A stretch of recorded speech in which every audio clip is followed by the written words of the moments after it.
Hai guys, Assalamualaikum warahmatullahi wabarakatuh. Selamat datang kembali di Andrix Channel.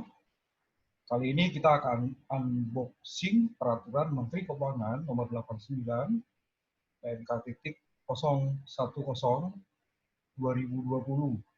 tentang nilai lain sebagai dasar pengenaan pajak atas penyerahan barang hasil pertanian tertentu.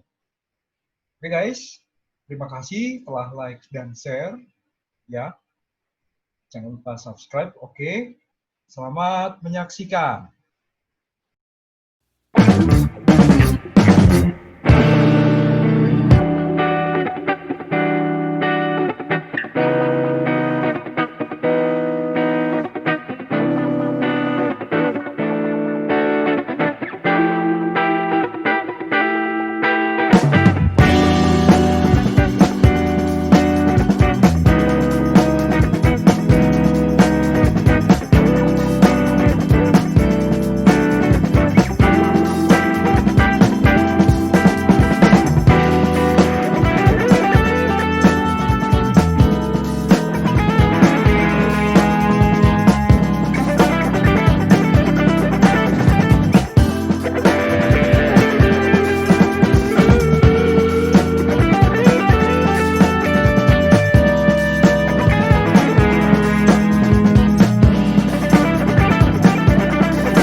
Oke, kita langsung ke peraturannya guys. Kita akan lihat dulu seperti biasa konsideran dari peraturan Menteri Keuangan ini. Oke, di sini PMK nomor 89 tahun 2020 guys, 010 PMK.010 2020 tentang nilai lain sebagai dasar pengenaan pajak atas penyerahan barang hasil pertanian tertentu. Nah, di bagian pertimbangan guys, ketentuan mengenai nilai lain sebagai DPP atau dasar pengenaan pajak telah diatur dalam Peraturan Menteri Keuangan nomor 75 PMK.03 2010 ya, yang mengatur tentang nilai lain sebagai DPP yang telah beberapa kali diubah terakhir dengan Peraturan Menteri Keuangan nomor 121 PMK.03 tahun 2015. Oke. Untuk lebih menjamin rasa keadilan atas penyerahan barang hasil pertanian tertentu, guys, perlu mengatur secara tersendiri penetapan nilai lain sebagai dasar pengenaan pajak atas penyerahan barang hasil pertanian tertentu. Oke. Tertentu dalam peraturan Menteri Keuangan. Kemudian, berdasarkan pertimbangan pada huruf A dan B di atas, serta untuk melaksanakan pasal 8A ayat 2 dan pasal 16A Undang-Undang Nomor 8 Tahun 1983 tentang pajak tambahan nilai barang dan jasa dengan pajak penjualan atas barang mewah yang telah diubah beberapa kali dengan Undang-Undang Nomor 42 Tahun 2009, maka perlu menetapkan peraturan Menteri Keuangan tentang nilai lain sebagai dasar pengenaan pajak atas penyerahan barang hasil pertanian tertentu. Oke, kemudian di bagian mengingat di sini, seperti biasa guys, pasal 17 ayat 3 Undang-Undang Dasar 1945, lalu Undang-Undang PPN yang tadi ya, Undang-Undang Nomor 8 tahun 1983, diubah terakhir dengan Undang-Undang Nomor 42 tahun 2009, lalu Undang-Undang Nomor 39 tahun 2008 tentang Kementerian Negara, lalu di sini ada Peraturan Presiden Nomor 57 tahun 2020 tentang Kementerian Keuangan, lalu ada Peraturan Menteri Nomor 217 PMK.01 2018 tentang organisasi dan tata cara Kementerian Keuangan.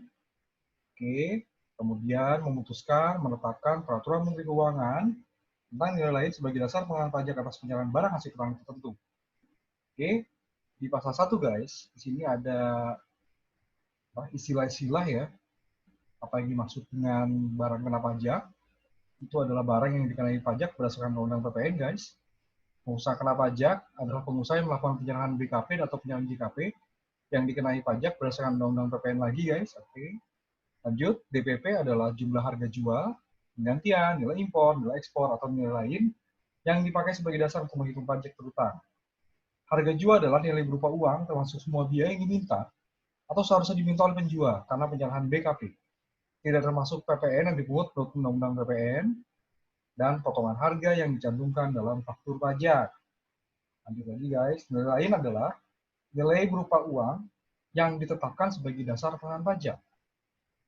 Sementara faktur pajak adalah bukti pungutan pajak yang dibuat oleh PKP yang melakukan penyerahan BKP atau penyerahan JKP. BKP barang kena pajak ya guys, JKP jasa kena pajak. Pajak masukan adalah pajak pertambahan nilai yang seharusnya sudah dibayar oleh pengusaha kena pajak atau PKP karena perolehan BKP dan atau perolehan JKP dan atau pemanfaatan BKP tidak berwujud dari Daerah Pabean dan atau pemanfaatan JKP dari Daerah Pabean dan atau impor barang kena pajak atau BKP. Sementara kantor pelayanan pajak adalah instansi verifikasi Ditjen Pajak yang berada di bawah dan bertanggung jawab langsung pada kepala kantor wilayah Ditjen Pajak. Masa pajak atau jangka waktu menjadi dasar bagi PKP untuk menghitung, menyetor, dan melaporkan PPN atau utang dalam suatu jangka waktu tertentu sebagaimana ditentukan dalam Undang-Undang PPN. Tahun pajak adalah jangka waktu 1 tahun kalender, kecuali bila PKP menggunakan tahun buku yang tidak sama dengan tahun kalender. Oke, itu bagian istilah-istilah guys. Nah, untuk selanjutnya dan untuk memudahkan unboxing kita guys, saya sudah membuat semacam sama seperti yang kemarin-kemarin ya. Saya klasifikasikan berdasarkan isu supaya pemahaman kita dalam unboxing ini lebih Oke, ini dia guys. Saya sudah membuat slide-nya ya. Yang lain sebagai DPP atas penyerahan barang hasil pertanian tertentu. Oke, di sini dibuat saya kelompokkan menjadi 4 atau 5, kurang lebih ya, 4 atau 5 isu di sini. Oke, isu yang pertama adalah tentang PKP bisa memilih DPP. Memilih menggunakan nilai lain DPP sebagai DPP ya. Oke, yang pertama guys, atas penyerahan barang kena pajak BKP berupa barang hasil pertanian tertentu oleh pengusaha kena pajak PKP dikenai PPN. Normal, karena barang hasil pertanian kecuali yang non BKP ya itu tetap objek PPN yang terutang PPN, objek pajak yang terutang PPN. Oke. Nah kemudian guys, rincian barang hasil pertanian tertentu tercantum dalam lampiran huruf A PMK ini. Oke, kita lihat dulu ya lampiran huruf A-nya. Nah ini dia guys. Oke, ini lampiran huruf A-nya ya. Barang hasil pertanian tertentu di sini, lampiran peraturan Menteri Nomor 89 PMK 10 2020. Di sini ada kelapa sawit berupa buah cangkang, prosesnya bisa dipetik, diberoleh, dipetik, direbus dan sebagainya. Oke, di sini pandan buah segar TBS, cangkang, ampas, daun, kompos, tempurung basah dan sebagainya. Lalu kakao guys, ya prosesnya bisa dipetik, diberoleh, dikemas dan sebagainya. Ada kopi buah, aren bisa berupa kopi berupa buah tadi ya, kakao juga berupa buah. Aren bisa berupa nira atau daun batang, jamu mete berupa biji mete, lada berupa buah, pala biji buah bunga guys. Lalu kulit ari juga ya dari pala. Cengkeh bisa bunga, tangkai atau daun, karet bisa getah, teh daun, tembakau berupa daun, tebu berupa batang, kapas berupa buah, kapuk berupa buah, rami, rosala, jute, kenaf, abaka, abaca dan lainnya berupa batang, kayu manis kulit batang, kina kulit batang, vanili buah atau biji, nilam berupa daun, jarak pagar berupa buah, sereh berupa daun, asiri, daun, akar, bunga buah, kelapa dan lain sebagainya. Jadi silakan dicek ya, itu tadi baru tanaman komoditas ya. Kalau nggak salah tadi taman perkebunan, sorry. Nah, kemudian di sini pembagiannya ada lagi berupa tanaman pangan, ya berupa padi, jagung, ya ini bentuknya ya. Oke, kelapa, buah, kulit buah itu sama ya. Ini merang, sekam, bekatu dan lain sebagainya. Oke, lalu kacang-kacangan, lalu umbi-umbian, tanaman hias dan obat dan lain sebagainya. Oke guys, untuk lebih jelasnya silakan download peraturannya ya. Bila di pajak.go.id belum ada, silakan ke JDIH ini guys, kemenq.go.id. Oke, itu ya jenis-jenis barang pertanian tertentunya ya guys ya. Oke. Kemudian guys, dasar pengenaan pajak atau DPP untuk menghitung PPN yang terutang atas penyerahan barang hasil pertanian tertentu yang tadi di lampiran huruf A PMK 89. Di sini perhatikan kata-kata yang di garis bawah yang dimiringkan ya, ditalik dan dikasih warna merah, dapat menggunakan nilai lain. Artinya apa? Bedakan dengan harus atau wajib guys. Dapat ini pilihan. Dan dijelaskan lebih lanjut ya, dalam hal PKP memilih untuk menggunakan nilai lain sebagai DPP, nilai lain atas penyerahan barang hasil kendaraan tertentu tersebut ditetapkan 10% dari harga jual. Oke, PPN-nya 10% dari kan DPP, kan gitu kan. 10% kali DPP. Jadi kalau misalnya tarif efektifnya guys, 10% tarif PPN dikalikan 10% dari harga jual, berarti 10% kali 10% sama dengan 1%. Dari mana? Dari harga jual berarti. Ya, nilai lainnya 1% dari harga jual berarti. Oh, sorry, PPN-nya. Karena tarif efektif kan 10% kali 10%. 1% guys. Tapi itu tadi, di sini bukan wajib, dapat. Oke, kalau memang memilih menggunakan yang lain, silahkan. Kalau tidak mau, ya berarti pakai harga jual, jadi normal gitu. Berarti harga jual sebagai DPP kan gitu ya. Karena kalau misalnya memilih menggunakan yang lain, berarti nilai lain sebagai DPP. Berapa DPP-nya? 10% dari harga jual. PPN-nya 10% kali 10%. Ya, 10% kali 10% dikali DPP. Gitu ya. Oke guys. Sorry, 10% kali 10% kali harga jual ya, sorry ya. Jadi muter-muter guys. Oke, jadi gitu guys ya. Jadi di sini dapat, berarti bisa memilih. Memilih nilai lain 1% tarif efektifnya. Oke, tidak memilih nilai lain, tidak memilih nilai lain, berarti normal. Berarti DPP-nya adalah harga jual. Tadi ya, semua biaya diminta atau seharusnya diminta karena penyerahan barang kena pajak dan lain sebagainya tadi di definisi yang barusan tadi di pasal 1 PMK ini. Oke. Pajak masukan atas perolehan BKP atau JKP sehubungan dengan penyerahan barang hasil tertentu yang menggunakan nilai lain sebagai DPP tidak dapat dikreditkan. Jadi kalau dia pakai nilai lain, ya, di mana DPP-nya adalah 10% dari harga jual, oke, biasanya sih sudah termasuk pajak masukan, guys. Aturan ini biasa sudah masuk pajak masukan, makanya dia kalau ada pajak masukan terkait dengan perolehan, ya, yang terkait dengan perolehan BKP atau JKP sehubungan dengan penyerahan barang hasil tertentu, ya pajak masukannya nggak bisa dikreditkan. Karena itu tadi, tarif 1% efektif tadi sudah termasuk pajak masukan, guys. Intinya begitu. Oke, PKP yang menggunakan nilai lain sebagai DPP wajib menerbitkan faktur pajak atau dokumen tertentu yang kedudukannya dipersamakan dengan faktur pajak yang pengaturnya sesuai dengan ketentuan yang berlaku. Oke, berarti Per 13 ya, tahun 2019, guys. Untuk yang dokumen tertentu, untuk faktur pajak ya Per 16, PJ 2014 ya, guys ya. Silahkan dicek, itu e-faktur, guys. Oke, kalau mau yang faktur pajak hard copy berarti cek Per 24, itu Pak, PJ 2012 kalau nggak salah. Ya, jadi itu aturan-aturannya terkait faktur pajak, guys. Silahkan dicek masing-masing. Di sini sesuai ketentuan berlaku ya. Mohon maaf saya lupa masukin dasar hukumnya ya di sini ya. Oke, lanjut lagi. PKP yang memilih untuk menggunakan nilai lain sebagai DPP harus menyampaikan pemberitahuan kepada Kepala Kantor Pelayanan Pajak atau KPP tempat PKP terdaftar. Nah, ini juga penting nih guys. Pemberitahuan disampaikan paling lama pada saat batas waktu penyampaian SPT masa pada masa pajak pertama dalam tahun pajak dimulainya penggunaan nilai lain sebagai DPP. Paling lama nih guys. Ya, batas akhir berarti. Oke, batas akhir pada saat batas waktu penyampaian SPT masa PPN masa pajak pertama dalam tahun pajak dimulainya penggunaan nilai lain. Kapan masa pajak pertama? Ya, berarti Januari kalau misalnya pakai tahun kalender ya guys ya. Januari berarti. Jadi kalau ternyata pakai tahun sesuai dengan permintaan, misalnya Juli gitu kan, ya berarti Juli.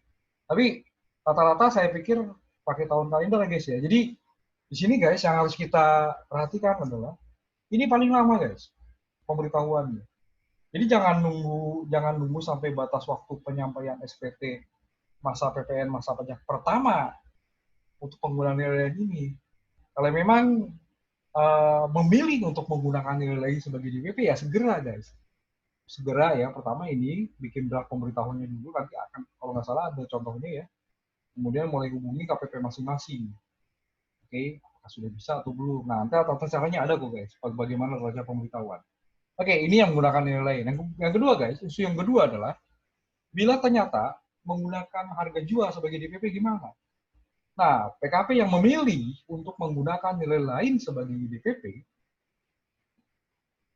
dapat menggunakan harga jual sebagai DPP atas penyerahan barang hasil petani tertentu. Jadi kalau tadi kan memilih menggunakan nilai lain. Nah, ternyata di sini memilih menggunakan harga jual sebagai DPP atas penyerahan barang hasil pertanian tertentu. Maka penggunaan harga jual hanya dapat dilakukan pada awal masa pajak setelah tahun pajak penggunaan nilai lain ya sebagai DPP berakhir, dengan terlebih dahulu menyampaikan pemberitahuan atas penggunaan harga jual sebagai DPP tersebut. Jadi gini guys, dia sudah pakai nilai lain sebagai DPP. Oke, pengen balik lagi ke harga jual, ya maka di sini hanya dapat dilakukan pada awal masa pajak setelah tahun pajak penggunaan lain sebagai DPP berakhir. Ya, tetap menyampaikan pemberitahuan lagi. Nah, kalau dari awal nggak pakai nilai lain gimana? Ya, tentunya nggak masuk sini ya. Ya nggak sih? Ya, di sini kan PKP memilih bukan nilai lain sebagai DPP. Ya, dan menggunakan memilih berarti sama ya, memilih ya, dapat menggunakan harga jual, ini pilihan lagi berarti ini, dapat menggunakan harga jual sebagai DPP atas penyerahan barang hasil petani tertentu. Penggunaan harga jual hanya dapat dilakukan awal masa pajak setelah tahun pajak penggunaan nilai sebagai DPP berakhir. Misalnya Desember nih, oke, ya berarti Januari guys, segera sampaikan pemberitahuan. Nah, bawahnya ada lagi nih di butir 3. Pemberitahuan disampaikan paling lama pada saat batas waktu penyampaian SPT massal PPN masa pajak pertama setelah tahun pajak penggunaan nilai lain sebagai DPP berakhir. Jadi paling lama guys, ya masa pajak pertama setelah tahun pajak penggunaan nilai lain sebagai DPP berakhir. Masa pajak pertama berarti Januari kan? Benar guys, Januari berarti kalau tahun kalender ya, balik lagi ya, tahun kalender.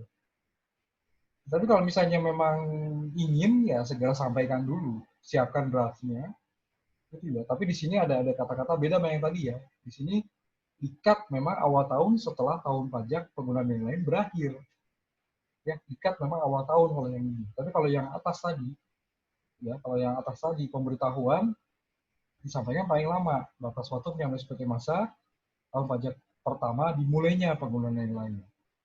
Jadi memang walaupun di sini dibilang bisa memilih guys, ya kalau menurut saya loh ya ini menurut kalau setelah lihat isi dari aturan ini, memang para PKP yang menyerahkan barang pertanian tertentu diarahkan untuk menggunakan nilai lain sebetulnya. Karena kalau yang pakai nilai lain kan langsung nih, langsung ya. Tapi kalau yang pakai harga jual, di sini ada syaratnya dulu, kapan, paling lama dan sebagainya. Oke. Nah, kemudian dalam hal PKP menggunakan harga jual, PKP tidak dapat menggunakan kembali nilai lain sebagai DPP untuk masa-masa pajak dan tahun-tahun pajak berikutnya. Oke, berarti apa sih keunggulan dari menggunakan harga jual, ya? Atau lebih untung mana menggunakan nilai lain? Ya balik lagi sih guys. Nilai lain mungkin pajaknya 1% efektifnya. Tapi kan tadi pajak masukan tidak dapat dikreditkan. Oke, berarti seluruh pajak masukan yang dibayar untuk perolehan BKP-JKP terkait dengan penyerahan berupa barang pertanian ini, barang pertanian tertentu ini guys, ya udah, berarti secara cash 100% nggak bisa diklaim di masa pajak berikutnya setelah pembayaran pajak masukan tersebut. Oke, nah karena nilai lain itu tidak dapat mengkreditkan pajak masukan, berarti kan nunggu jadi biaya dan itu diklaimnya itu uangnya kembali itu pun nggak full ya, nggak full 100% guys. Oke, tahun 2020 kan kita kena PPh badan 22% nih. Ya enggak? Berarti cuma kembali berapa? 78%, nggak full 100%. Sementara kalau misalnya harga jual, ya, sepanjang faktur pajaknya tidak ada masalah, semuanya terpenuhi, gitu kan ya. Pajak masukan kan dapat kreditkan secara cash flow di bulan berikutnya setelah perolehan BKP, di bulan berikutnya setelah pembayaran pajak masukan tadi, kita bisa mengklaim pajak masukan tersebut dengan menggunakan dengan PK. Ingat ya, kredit method guys. Oke, PK minus PM. Ya gitu guys. Jadi ya balik lagi sih, makanya di sini kata-katanya dapat memilih mau yang mana, gitu ya. Kita balik lagi nih ke perencanaan perusahaan sebenarnya kalau di corporate ya guys ya. Kalau pribadi juga sama nih, kita sebenarnya berhitung diuntungin mana. Oke, jangan lupa kalau pakai harga jual berarti administrasi faktur pajak kita harus lebih rapi lagi, terutama pajak masukan guys. Gitu ya. Oke, terutama pajak masukan karena itu bisa kita klaim. Kalau misalnya kita dengan nilai lain, berarti kan pajak masukan nggak diakui, ya udah. Berarti kan kita tinggal memenuhi syarat apakah boleh jadi biaya atau tidak di PPh Badan nanti.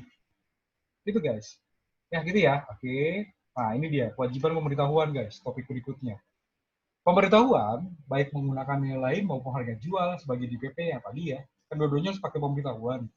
Yang awal yang misalnya nilai lain sebagai DPP atau tadinya nilai lain kemudian ingin pindah sebagai harga jual. Semuanya harus pemberitahuan guys. Harus dilakukan secara elektronik melalui saluran tertentu yang ditentukan oleh Dirjen Pajak. Dalam hal saluran tertentu belum tersedia atau terdapat gangguan terhadap saluran tertentu tersebut, pemberitahuan dibuat secara tertulis menggunakan contoh format dalam lampiran huruf B. Pada PMK ini, PMK 89 ini, untuk pemberitahuan yang memilih hubungan nilai sebagai DPP, dan contoh format dalam lampiran huruf C untuk pemberitahuan yang tadinya pakai nilai lain, namun memilih menggunakan harga jual, kan gitu ya, sebagai DPP. Oke, nanti kita akan cek ya suratnya seperti apa formatnya. Pemberitahuan disampaikan ke KPP tempat PKP terdaftar dengan cara langsung. Ini kan tadi kalau saluran tertentunya belum tersedia atau ada gangguan ya. Oke, maka di sini kan tertulis contoh format, sampaikan secara langsung. Oke, secara elektronik ke alamat email KPP yang telah terdaftar, melalui pos dengan bukti pengiriman surat atau perusahaan jasa ekspedisi atau jasa kurir dengan bukti pengiriman surat. Pemberitahuan ditandatangani oleh wajib pajak orang pribadi yang bersangkutan dalam hal PKP yang menyampaikan pemberitahuan merupakan wajib pajak orang pribadi atau pimpinan tertinggi atau pengurus yang diberikan wewenang untuk menjalankan kegiatan usaha yang berkaitan dengan perpajakan yang dapat dibuktikan dengan fotokopi dokumen pendirian badan usaha berupa akta pendirian atau dokumen pendirian dan perubahannya. Dalam hal PKP yang menyampaikan pemberitahuan merupakan wajib pajak badan. Oke, kita cek dulu guys di sini tadi tanda tangan ya. Masalah tanda tangan ya. Ini contoh formatnya nih guys. Nah, ini dia contoh formatnya. Ini yang menggunakan nilai lain sebagai DPP ya guys, atas penyerahan BK barang hasil pertanian tertentu. Nomor, silahkan isi kalau misalnya penomoran rapi ya. Lampiran, di sini mungkin bukti-bukti dan lain sebagainya ya. Tadi kan harus ada akte lah kalau corporate kan gitu ya. Dibuktikan dengan itu, lampiran apa aja, pemberitahuan, penggunaan lain atas sebagai DPP, atas penyerahan barang hasil pertanian tertentu, di sini kota mana, tanggal berapa guys. Di sini yang terhormat Kepala Dirjen Pajak, Kepala KPP di mana terdaftar sebagai PKP guys. Oke, sebelum ketentuan pasal 7 PMK nomor sebutkan 89 ya. Tentang nilai sebagai DPP, penyerahan barang hasil pertanian tertentu bagi PKP yang usaha di bidang pertanian, perkebunan, kehutanan. Ini saya nama, alamat, nama MPP, alamat email aktif, bertindak yang tadi ya. Sebagai pengurus wajib pajak di sini sebutkan nama perusahaan, MPP dan alamat. Pemberitahuan menggunakan lain sebagai DPP atas penyerahan barang hasil tertentu kepada oleh PKP dan sebagainya. Nah, ini menyatakan informasi saya sampaikan pemberitahuan ini adalah sesuai dengan kenyataan sebenarnya dan sebagainya. Tanda tangan yang barusan ya guys. Orang pribadi yang bersangkutan, pribadi yang bersangkutan atas diri sendiri atau pengurus tertinggi dari si wajib pajak badan dibuktikan dengan akta-akta tadi, akta-akta ya guys ya. Oke, lanjut lagi. Ini kalau yang tadinya DPP tapi memilih menggunakan harga jual guys. Pemberitahuan penggunaan harga jual sebagai DPP atas penyerahan barang hasil pertanian tertentu. Oke, sebelum melakukan perubahan kebijakan sama ini tadi ya kepala KPP di mana PKP terdaftar.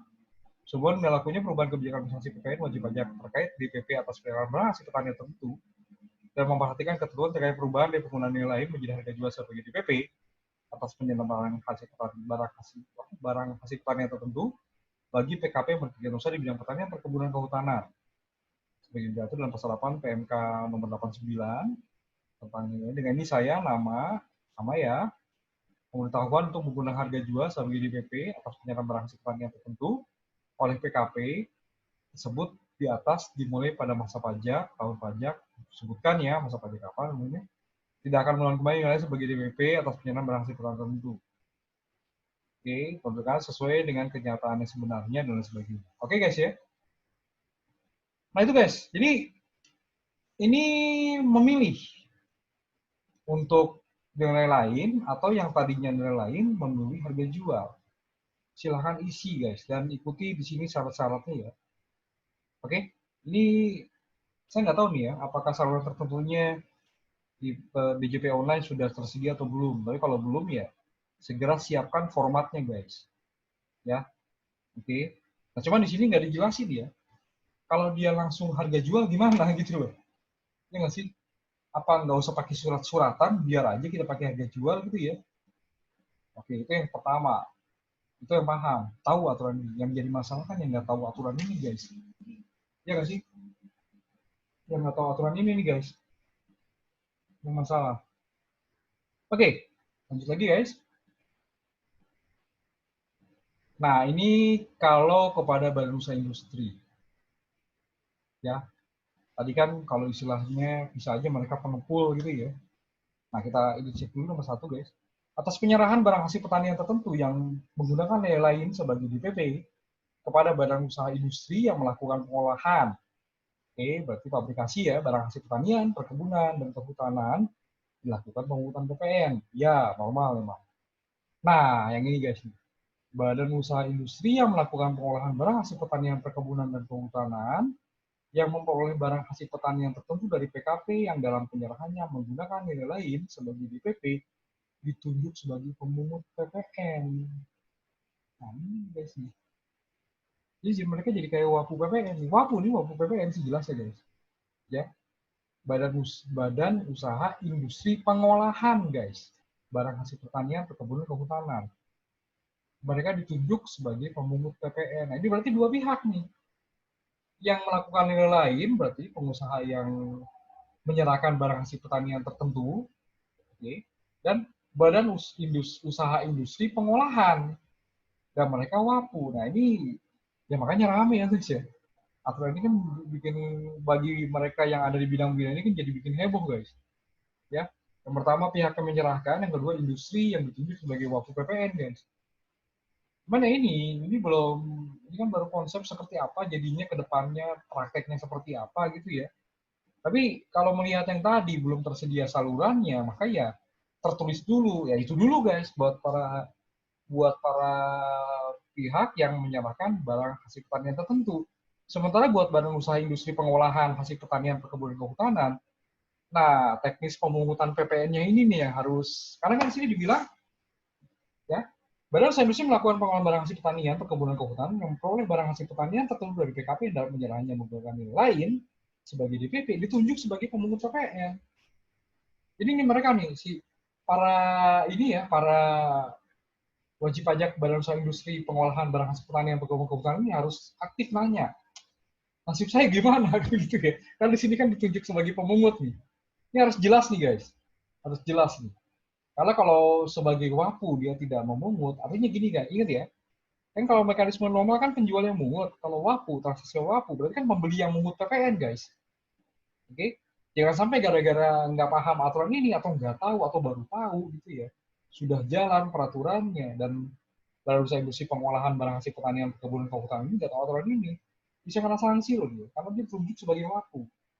Makanya segera guys, ya, badan usaha industri yang melakukan pengolahan barang pertanian perkebunan kehutanan segera tanya gimana nih teknisnya sebagai wapu. Oke, ingat sebagai wapu ada tanggal keramat guys, tanggal 15. Oke, wajib membayar berarti ya, kan dia pembeli kan, wajib membayar setiap tanggal 15 atau menyetor PPN-nya. Terus saya bilang bayar karena kan sebenarnya si pembeli kan, dia mengut PPN yang mestinya tugasnya penjual. Ini kan dia itu sebagai wapu, berarti dia yang mengut, dia setor, berarti setor sendiri atau membayar PPN berarti guys. Nah, kalau dia juga PKP, berarti kan mengkreditkan. Wah, ini rame nih, guys. Oke, lanjut lagi, guys. Ketentuan menutup. Wah, udah selesai ya. PMK 89, PMK 010 2020 ini mulai berlaku pada tanggal diundangkan. Ditetapkan di Jakarta 17 Juli 2020, diundangkan di Jakarta 27 Juli 2020. Baru kemarin, guys. Oke ya, jadi di sini kalau bisa kita simpulkan, oke, pihak yang menyerahkan pengusaha kena pajak yang menyerahkan barang hasil pertanian tertentu, oke, bisa memilih menggunakan nilai lain. Kalaupun sudah pakai nilai lain, bisa memilih untuk menggunakan harga jual. Oke, kalau nilai lain berarti tadi DPP-nya 10% dari harga jual. Oke, berarti tarif efektif pajaknya 1% dari dikalikan harga jual, itulah PPN harus setor. Sementara bagi pihak yang tadinya memilih nilai lain kemudian pindah ke harga jual, berarti DPP-nya harga jual. PPN yang dipungut berarti 10% kali harga jual. 1% banding 10%. Lebih untung mana? Itu dulu guys, pertimbangkan. Satu. Yang kedua, yang ini tadi nih. Badan Usaha Industri Pengolahan, ya, yang memperoleh barang hasil pertanian tertentu dari PKP yang dalam penyerahannya menggunakan nilai lain. Maka mereka ini ditunjuk sebagai pemungut PPN, guys. Oke. Jadi industri pengolahan barusan nih, guys. Pengolahan barang hasil pertanian yang memperoleh barang kena pajak barang pertanian tertentu, wajib aktif nanya. Teknisnya gimana ini? Gitu ya. Soalnya kan walaupun kita baru bulan, saya ini Agustus guys, saya ada waktu sekitar beberapa bulan lagi ya. Tapi jangan sampai begitu ini udah jalan, ya, si yang ditunjuk sebagai WAPU tadi belum siap. Kayak itu tadi, ada kewajiban WAPU yang nggak bisa ditolak guys. Ya, terutama yang setor sendiri tiap tanggal 15 ini loh, tanggal keramat loh guys. Ya, oke, guys, demikian unboxing PMK 89, PMK 010 2020, nilai lain sebagai dasar pengampunan pajak atas penyerahan barang hasil pertanian tertentu. Oke, nantikan video Andrik channel berikutnya. Terima kasih sudah like, share. Yang belum subscribe guys, jangan lupa ya di bawah guys subscribe. Oke, akhir kata, wassalamualaikum warahmatullahi wabarakatuh.